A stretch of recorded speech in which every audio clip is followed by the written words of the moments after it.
La Seret Baba Kama, on va étudier le Daf Tet, on comprend à la avant-dernière ligne du Daf Chet Amoudbet.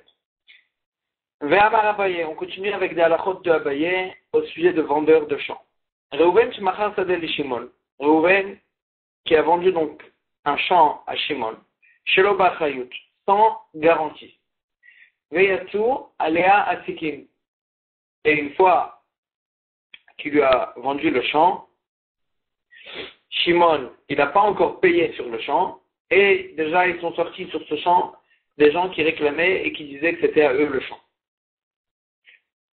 Alors là, donc maintenant Shimon il veut dire, attends, je veux pas te payer, on annule toute la vente et tout revient comme avant. Alors là, ça dépend. Abaye nous dit, tant qu'il n'a pas fait chazaka sur le champ, il n'a pas fait chazaka, il n'a pas encore payé, alors il peut annuler la vente. Mais s'il a déjà fait chazaka sur le champ, même s'il n'a pas encore payé, il ne peut pas annuler la vente. Pourquoi? Parce que Reuven il va lui dire un sac plein de nœuds, tu as pris et tu as accepté. Qu'est-ce que ça veut dire? Déjà, tu as acheté un sac sans vérifier qu'est-ce qu'il y a à l'intérieur. Et tu croyais qu'il était plein de choses importantes, et en fait, il était plein de nœuds pour faire semblant qu'il était plein. Et donc, la même chose, tu as acheté le champ, tu n'as pas vérifié est-ce qu'il n'y avait pas de problème, point de vue de la propriété de ce champ, et donc, si tu n'as pas vérifié, ça veut dire que tu as pris sur toi tous les problèmes qui vont arriver sur ce champ-là. Et donc, tu ne peux pas annuler la vente une fois que tu as fait la chazaka.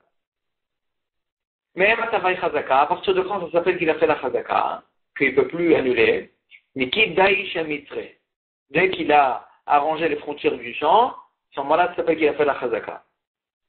Vedavka, la Gemara nous dit, shelo ba'achayut. C'est que s'il a vendu le champ sans garantie, aval ba'achayut, mais s'il a vendu le champ avec une garantie que le vendeur lui donne s'il y aura des problèmes, alors là, dans ce cas-là, il peut annuler, même s'il a fait la chazaka, il peut annuler la vente, même avant que le Bedin il a vérifié est-ce que les gens qui disaient que c'était à eux, ils ont raison ou pas. Veika de Amri, il y en avait qui disaient Afilu b'achayut nami, même s'il a vendu avec garantie, il ne peut pas annuler la vente pour l'instant, et il va lui payer, et c'est que après que si le Bedin ils vont dire qu'effectivement c'est les gens qui ont raison, que là il pourra annuler la vente et réclamer son argent de retour. Béamarlé, parce qu'il va lui dire, montre-moi le psaque du Bedin, comme quoi les gens en question, c'est eux qui ont raison, et à ce moment-là, je vais te payer la garantie, je vais te payer ce que tu as donné pour le champ. Tant que le Bedin n'a pas été possèque comme ces gens-là, pour moi, il n'y a pas de problème, la vente, elle est une vente, et donc toi, tu dois payer maintenant le champ que tu as acheté. Ravuna Amar. On revient maintenant au début de la sugya de Meitav, quelques dates plus haut. La Gemara, elle avait posé une question. Dans les psukim, d'un côté, il y a écrit que quelqu'un qui endommage son ami, il doit lui payer Meitav, avec le meilleur de ses champs. Et d'un autre côté, il y a écrit Kesef Yashiv Lebal, il doit payer avec de l'argent. Alors quoi, il doit payer avec des meilleurs des champs ou avec de l'argent? Ça, c'était la question. Maintenant, Ravuna, il vient donner une autre réponse. Ravuna, il vient de dire Ravuna Amar, au Kesef, au Meitav. Le mec, il doit payer ou de l'argent, ou bien Meitav, ou bien les meilleurs. Il n'a pas eu le temps de s'expliquer comment il répond à la question. Eiti veraval Rav Nachman, que Rav Nachman, Eiti verav Nachman et Ravuna, que Rav Nachman, il a objecté à Ravuna, il lui a dit Yashiv, les rabot shve kesef, un filou souvin. Comment tu réponds à la question comme quoi il y a écrit dans le pasuk Yashiv, et que ça vient inclure qui peut payer le dommage, même avec shve kesef, tout ce qui vaut de l'argent, un filou souvin, même avec du foin, que c'est quelque chose qui est minable. Donc tu vois qu'il n'a pas besoin de payer forcément ou avec de l'argent ou avec du meitav. Et sur ça, il vient et répond Ravuna, Acha b'mayaskinan, ici de quoi on parle, bedeletle. Quand on a dit qu'il peut payer même avec du foin, parce qu'il n'avait pas ni de l'argent ni des champs, il n'avait que du foin. Dans ce cas-là, il peut payer même avec du foin. Elle dit bedeletle, pshita, s'il n'a rien mis à part du soubin, c'est sûr qu'il peut payer avec du soubin. Qu'est-ce que tu veux qu'il fasse? Agmara dit non. Moi, j'aurais pu croire on peut lui dire, va et fatigue-toi à vendre ce soubin pour que tu aies de l'argent et paye l'argent. Va aider les kesef et ramène-lui de l'argent. Kamash Malan, on va nous apprendre que non, s'il a que du soubin, il peut payer avec du soubin. Je fais kesef, et donc il n'a pas besoin de se fatiguer à vendre ce soubin. Amar Ravasi. Ravasi vient et dit une phrase, Ksafir arem kekarga. De l'argent, c'est comme des terrains. Les maïl kheta, l'agman a dit à quel sujet, quel est le nafkamina, sur quoi il a dit Ravasi c'est une là que de l'argent c'est comme des terrains. Il est mal méitav, s'il veut dire que de l'argent c'est comme des terrains au sujet de méitav, de la lacha qu'il faut payer le dommage avec méitav, il vient dire que le champ, que l'argent c'est comme si c'était méitav. Ah, il nous dit Ravuna, c'est bien ce qu'il a dit. Ravuna, ok, c'est faux méitav, donc on va plus de l'argent. C'est aussi considéré comme du méitav. Et là, Agmara dit non, ça va nous apprendre une autre halakha. Les Shnei Achim Shechalku, deux frères qui ont partagé l'héritage de leur père. Un, il a pris le terrain du père et l'autre, il a pris l'argent. Il est venu un Baal Chov. Il est venu un Baal Chov du père, comme quoi donc le père il avait une dette à payer. Et cette personne est venue, il a dit attends, votre père il me doit de l'argent. Venatal Kara, il a pris le terrain pour se faire rembourser sa dette. Et donc maintenant, celui qui a pris le terrain, il se retrouve sans rien. Et là, on nous dit, et sur ça, il a dit Ravasi que l'argent, c'est comme les terrains. Et donc, ils sont égaux, ils doivent perdre de façon égale. Et donc, Deazil Aï, Meshakil Paga Beksafim Beade. Que celui qui a perdu le terrain, le frère qui a perdu le terrain, il va chez l'autre frère qui a pris l'argent, et il fait moitié-moitié avec lui de l'argent qui reste. Agmara dit Pshita, c'est sûr, Aïbra, Baïlavra, lui c'est un fils, et l'autre c'est pas un fils, c'est que lui qui doit payer la dette de son père, et l'autre non, c'est sûr qu'ils doivent se partager avec ce remboursement de cette dette. Agmara dit, Agmara dit, qui posait la question de façon inverse. Pas que c'est évident, mais au contraire, Adraba, au contraire, l'Idachisa, à l'inverse, Déa parlait, le Satan a dit pourquoi il peut aller lui prendre la moitié de l'argent. Il va lui dire l'autre qui a pris de l'argent. C'est pour ça que c'est bien pour ça que j'ai pris de l'argent. Que j'ai pris de l'argent en sachant que si je vais me faire voler de l'argent, je ne vais pas aller chez toi pour me prendre la moitié du terrain avec toi. Et toi aussi, ou la latara. Toi, chacun il prend ses dangers. Toi, c'est pour ça que quand tu as pris le champ, que tu as pris le champ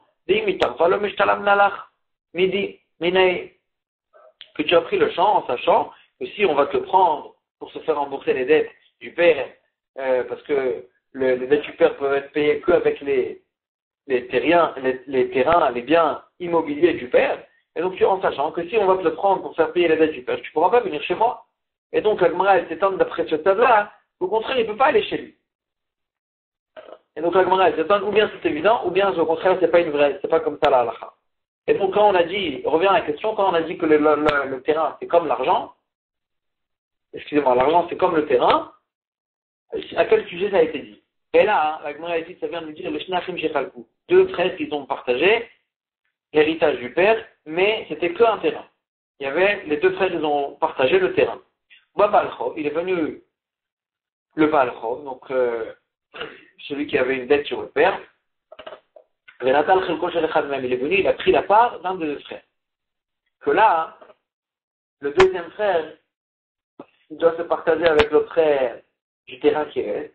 Et que là, le chidouche, il est qu'il n'est pas obligé de lui donner la moitié du terrain. Il peut lui dire, attends, je te donne de l'argent à la place de la moitié du terrain. Comme ça, je garde tout le terrain qui reste. Donc l'argent, il lui dit, c'est pour ça qu'il a dit, Ravasi, que l'argent, c'est comme le terrain. Agmara dit, Ravasi, Chabazina, si c'est ça là qui veut dire Ravasi, il a déjà dit cette halakha. Les Itmar, ce qu'on a enseigné, Achim Shechalku, deux frères qui l'ont partagé, ou Baal-Chov, la Tal Chalko Shechalnem. Il est venu le Baal-Chov, il a pris la partie du terrain d'un des deux.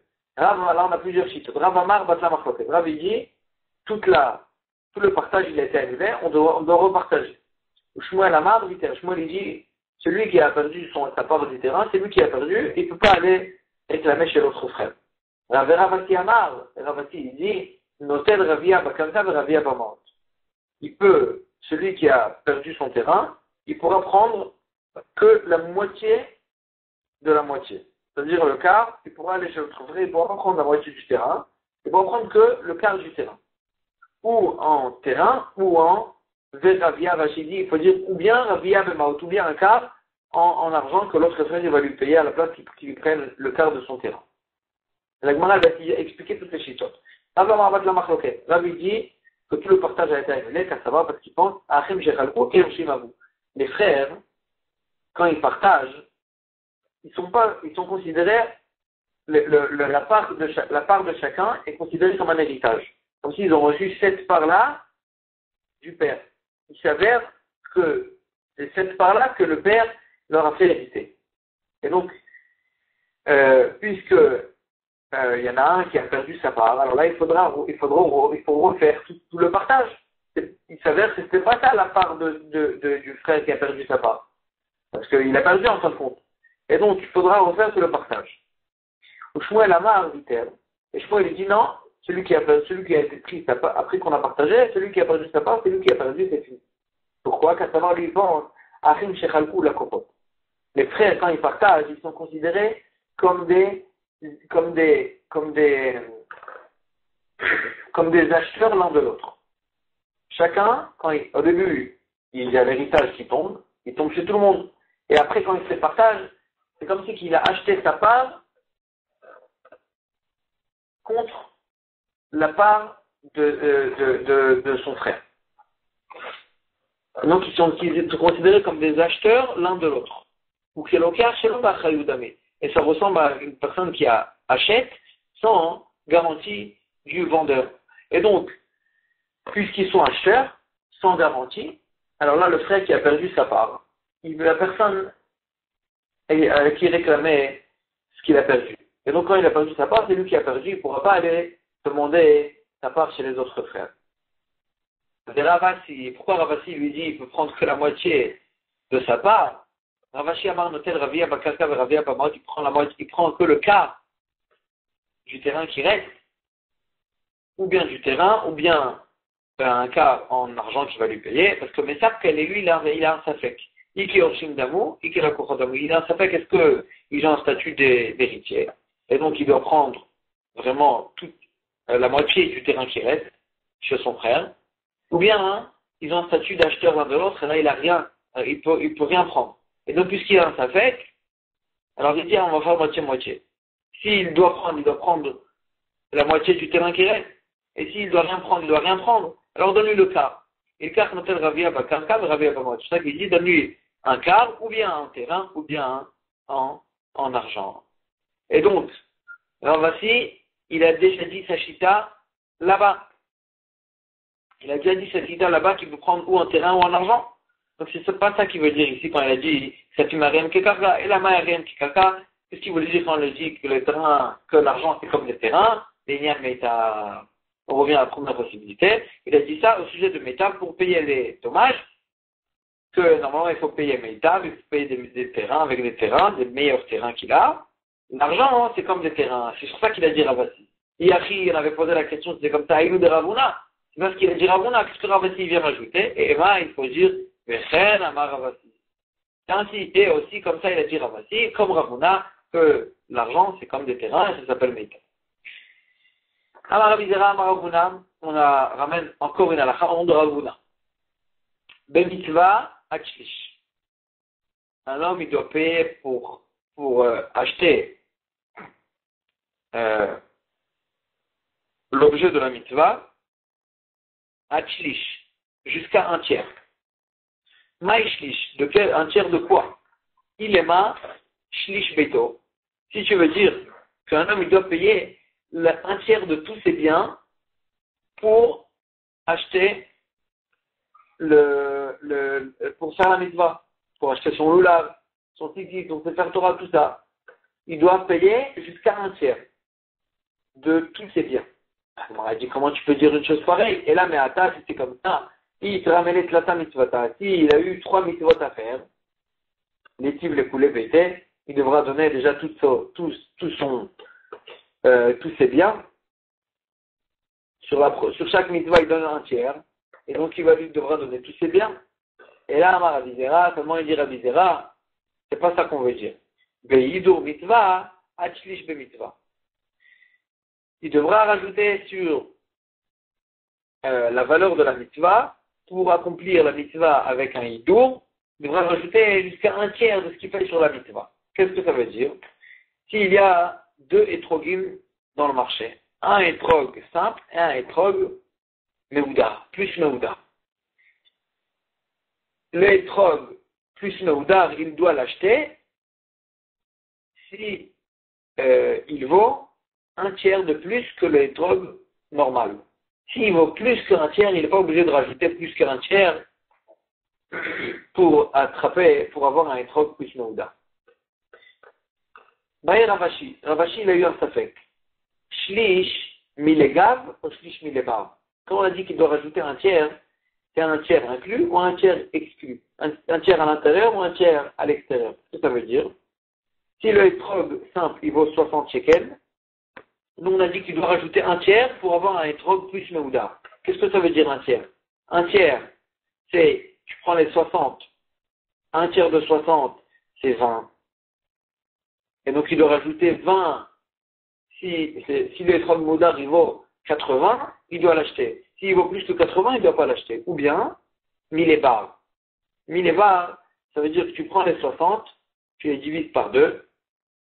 Et donc, si le étrog plus meoudar il vaut 90, que là c'est un tiers du tout, et il doit l'acheter. S'il vaut plus que 90, il ne doit pas l'acheter. Avec moi, elle reste en s'affecte dessus, tes coups. Amar Rava Amre Mishmei de Rabbi Zera. Amar Rava, il disait au nom de Rabbi Zera, Achlish Michelo. Si quelqu'un il rajoute jusqu'à un tiers pour avoir une mitzvah plus meouderet, Michelo. C'est sur son compte. Parce que les mitzvot, quand on paye sur une mitzvah, le sachar, on l'a pas dans le Olam Hazé. C'est dans le Olam Haba que Hachem il paye sur les mitzvot. Mais quand mais s'il paye plus qu'un tiers, Michel Akadosh Baruch Hu, là, Akadosh Baruch Hu, dans ce monde-ci, il va lui rembourser ce qu'il a rajouté pour la mitzvah. Tellement il a rajouté plus que ce qu'il fallait, Akadosh Baruch Hu, il va lui rembourser ce qu'il a rajouté de plus. Nouvelle Mishnah. Kol shechamti bishmirato, irshalti et nizko. Toute chose que j'ai l'obligation de le garder, si je ne l'ai pas gardé, j'ai ramené en fait dessus le nezek. C'est moi qui ai ramené le dommage du fait que je ne l'ai pas gardé, donc je suis chayav. Irshalti b'miktat nizko, si j'ai ramené partiellement le nezek qui est arrivé, le dommage qui est arrivé, Agmara va expliquer de quoi il s'agit. Je dois payer le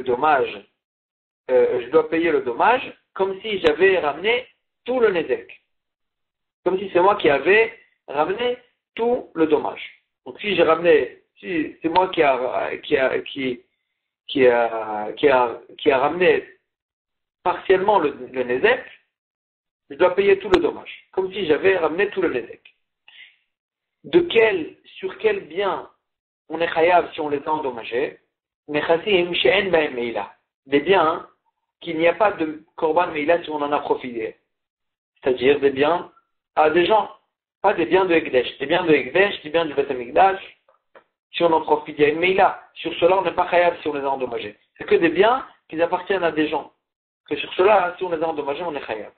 Ou bien, Nechasim Shen, Shel Bnei Brit, des biens qui appartiennent à des juifs, pas à des goïs. Nechasim Ameyuchadim, ou bien on est chayav que sur des biens qui sont Meyuchadim, qui appartiennent à des gens. Si c'est un bien qui appartient au Efker, qui est Efker, on n'a pas d'obligation. Donc il faut que ça appartienne à quelqu'un, il faut que ce quelqu'un il soit un juif, et il faut que ce n'est pas au Ekdesh, à une personne idiote. D'accord. Ubechol Makom, maintenant on a expliqué qui est-ce qui est chayav, on a expliqué sur quel bien on est chayav. Maintenant, on va nous dire, la Mishnah elle va nous dire dans quel endroit, si le dommage a été fait dans cet endroit-là, on est chayav. Ou bechol makom. La Mishnah lui dit à tout endroit, on est chayav sur le dommage, chut mereshut amiyuchedet lamazik. Sauf si le dommage a été causé à un endroit qui était que pour celui qui a endommagé. C'est-à-dire si un taureau il est rentré dans ma cour et il est venu mon taureau, il est encore né, je suis pas taureau parce que c'est ma cour. Qu'est-ce qui fait ton taureau dans ma cour? Donc, dans ce cas-là, je suis pas taureau. Ou reshut anizak va mazik. Et un endroit qui appartient et au nizak et au mazik, alors là, dans ce cas-là, la Mishnah, elle ne dit pas ce qui se passe. La Gemara va expliquer est-ce qu'on est chayav, est-ce qu'on n'est pas chayav, de quel cas on parle. Ou Krishéizik, quand il a endommagé, Chav Mazik, le Mazik, il est devenu chayav, les Shalem Tashlum Enezek, de payer le dommage, de Meitav Haaretz, avec les meilleurs de ces terrains. Donc Meitav, c'est la qu'on a expliqué dans le dapim plus haut, on doit payer avec Meitav, on avait dit qu'on peut payer aussi avec de l'argent, et on avait dit que quelqu'un qui n'a pas ni d'argent, ni des bons terrains, il peut payer même avec du foin, pourvu qu'il paye son terrain. Tanoura banal. Quand on revient sur le début de la Mishnah, tout ce que je dois garder, si je ne l'ai pas gardé, c'est comme si j'avais ramené le dommage sur sa chose en question. Keitad. C'est quoi le cas? Shor ou bor, j'avais un taureau, ou bien j'ai creusé un trou, et je ne les ai pas gardés, je les ai donnés à un cheresh shotev katan, un sourd, un fou, ou un petit, que c'est, quand je leur ai donné, ça ne s'appelle pas que je les ai gardés. Et ici ils ont endommagé, chayav le shalem. Il doit payer le dommage, parce que de le donner à ces trois catégories, ça ne s'appelle pas que je les gardé. Et donc, j'avais l'obligation de les garder, je ne les ai pas gardés. Quand ils ont endommagé, c'est comme si c'est moi qui avais ramené le dommage en question. Mais ça, c'est pas valable pour le feu. Si j'avais du feu et que je l'ai transmis, ce feu-là, à Cheresh Shotev et Katan, et que le feu, après, ils ont ramené le feu, le feu, il a brûlé quelque chose, je suis pas tour de payer, j'ai pas l'obligation. De quoi on parle? Il est ma béchor kashur ou bormechut. Ici, on parle d'un taureau qui était attaché, et d'un trou qui était recouvert. Que là, le cas parallèle dans le feu, comment un feu qui a été gardé sur roi, Gachelet, on parle d'une braise qui n'est pas allumée. Alors là, c'est comme ça. Maïshnacha ou Maïshnacha, quelle est la différence entre le taureau et le feu? Si c'était bien gardé, alors là, j'aurais dû être patour. Et là, seulement tu es obligé de me dire, Beshor Moutar ou Bormegoulé. On parle d'un taureau qui était pas attaché, qui était détaché, et d'un trou qui était découvert. C'est pour ça que je suis chayav quand je transmis à garder au Cheresh Shotev et Katan. On l'a fait comme ça. Le cas parallèle dans le feu. Je n'ai pas donné une braise, je donnais vraiment une flamme, du feu vraiment.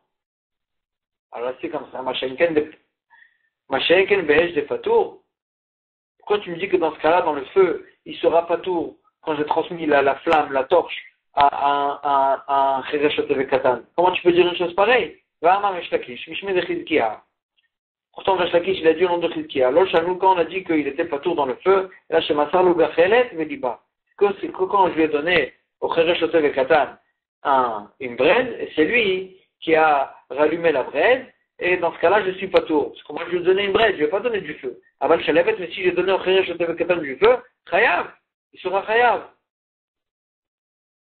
Celui qui a transmis au Cheresh Shotev et Katan vraiment une flamme, il sera chayav maïtama. Pourquoi? Parce que c'est sûr que ça va endommager quand je donne un Cheresh Shotev et Katan. Donc, tu ne peux pas dire qu'on parle d'un cas où il a donné la flamme au Cheresh Shotev et Katan. Il est obligé de dire qu'il a donné la braise. Donc, s'il a donné la braise, le cas parallèle dans le taureau, c'est que c'est un taureau attaché, et nous proche au chayav. La Gemara a dit l'olam beshor kashur. Bemet, on parle d'un cas où le taureau il était attaché, ou bord mechoussé, et le trou, il était couvert. Le taureau, il était attaché, le trou, il était couvert. Vedechvataga be'esh, gachelet. Et bien mettre le cas parallèle dans le feu, c'était la braise. Mais les cas, Amrat, tu m'as posé la question si c'est comme ça. Maïshnacha ou Maïshnacha. Pourquoi dans le feu, tu rends patour, et dans le taureau et le trou, tu rends chayav? Pourtant, c'était bien gardé. Alors là, la réponse, elle est Shor d'Arkel Natouké. Bord d'Arkel Natouké. Le trou, le taureau, il va en fin de compte se détacher. Même quand il est attaché, ça ne peut pas qu'il ait été bien gardé. Il va réussir à se détacher. Bord d'Arkel Natouké. Le trou aussi, les gens y passent, etc. Il va se découvrir. Donc ça ne peut pas qu'il ait été bien gardé. Donc quand je l'ai donné au Kheresh Shotev et Katan, aussi ça ne peut pas que je l'ai gardé. Et donc c'est pour ça que je suis chayav dessus. Gachelet, alors que la braise, quand je la donne au Kheresh Shotev et Katan, ça s'appelle lui qu'elle était gardée. Pourquoi Gachelet, Kama de Shavikla, mais Amia Veazla. Tant que le temps y passe, elle se refroidit, elle s'éteint. Donc, dans le taureau et le trou, le temps, il va enlever la shmira. Il va enlever la garde. Avec le temps, ça va s'enlever. Donc, ça ne veut pas que je l'ai gardé. Et donc, quand je donnais au Kheresh Shotev et Katan, je suis chayav, ça ne veut pas que je l'ai gardé. Alors que dans la braise, le temps, il est pour le mazik. Parce que le temps, il va éteindre au contraire la braise. Et donc, avec le temps qui passe, c'est sûr que ça va être plus gardé. Et donc, dans ce cas-là, quand je donne au Kheresh Shotev et Katan, j'aurais pu me suffire de ça. Et donc, je suis patour. S'ils sont venus, et il est venu le Kheresh Shotev et Katan, il a rallumé la braise, dans ce cas-là, je suis patour. Pour le Rabbi Yochanan d'Amar, Afilu Masar lo Shalevet Nami patour. Rabbi Yochanan lui pense que même s'il a donné la flamme au Kheresh Shotev et Katan, aussi il sera patour. Alors là, c'est comme ça, revient à la question de Chvata Acha Beshor Mutar. Le cas parallèle dans le cas du taureau, c'est qu'il était détaché et le trou, il était découvert. Maïshnacha ou Maïshnacha, pourquoi dans le taureau et le trou, tu me dis qu'il est chayav, et dans le feu, tu me dis qu'il est patour? Pourquoi il est patour? Pourtant, il a donné une flamme au katan, c'est pas qu'il a gardé. Agmar répond, elle dit, d'après Rabbi Yochanan, il faut répondre une réponse comme ça. Atam, tzavta de Kheresh Kagarim. Là-bas dans le feu, je suis patour, moi, quand j'ai donné la flamme au feu, la flamme au Kheresh Shotev et Katan. Pourquoi? Parce que c'est la tenaille du Kheresh qui est venu, c'est le Kheresh qui est venu, et il a pris cette braise, cette flamme, c'est lui qui l'a ramené sur le foin, qu'il a allumé le foin avec cette braise-là, avec cette flamme-là. C'est le Kheresh qui a fait l'action d'annuler l'acte d'allumer le feu. Et donc, c'est le Kheresh vraiment qui a fait ça. Ici, dans le taureau, je suis chayav. Pourquoi? Parce que c'est pas le Kheresh qui a fait l'acte. C'est le taureau qui est allé et qui a endommagé. Et quand j'ai donné au Kheresh, ça ne peut pas que je l'ai gardé. Et donc la même chose, c'est la même chose dans le trou. Le trou, il n'était pas gardé. Le fait de donner au Kheresh à garder le trou, ça ne peut pas que j'ai donné, ça ne peut pas que je l'ai gardé. Et donc je suis chayav. Alors que dans le cas du feu, c'est pas que le feu il a fait tout seul, c'est le Kheresh qui est parti et qui a allumé le feu. Et donc dans ce cas-là, il sera patour d'après Rabbi Yochanan. On va s'arrêter ici pour aujourd'hui parce que cette braïta, elle continue vraiment sur le Daf Yud. Donc on va s'arrêter ici pour aujourd'hui.